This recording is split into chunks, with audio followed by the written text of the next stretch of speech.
लिखी चिठिया भेजेले राजा दशरथ समाधि देवे के जनक समाधि देवे के जनक समाधि सोनावे के मड़ावा छावाई बिमोरे समाधि जहवा उतर सुराम हो हमार जहवा उतर सुराम हो हमार अतना वचन जब सुनेली सीता बेटी आमा जंघिया बिलखी हो रोस आमा जंघिया बिलखी हो रोस जी करन होई है आमाया ताना दौलतिया हो ओकर बेटी रही है हो कुंवर उनकर बेटी रही है हो कुंवर चुप रह बेटी हो सीता बेटी सोना में से मड़ावा हो छाई सोना में से मड़ावा हो छाई जहवा उतरी है राम हो हमार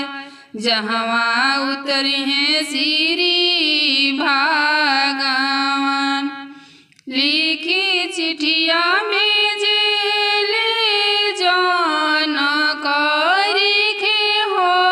समाधि देवे के दशरथ समाधि देवे के दशरथ समाधि सोनावे के महल बनाई बिमोरे समाधि जहवा उतर सुबेटी हो हमार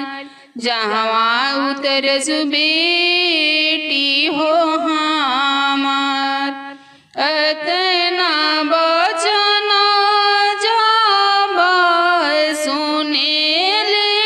राजा रामचंद्र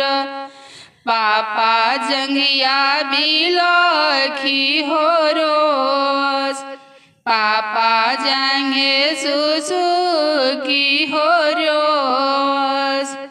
जी करना होई है पापा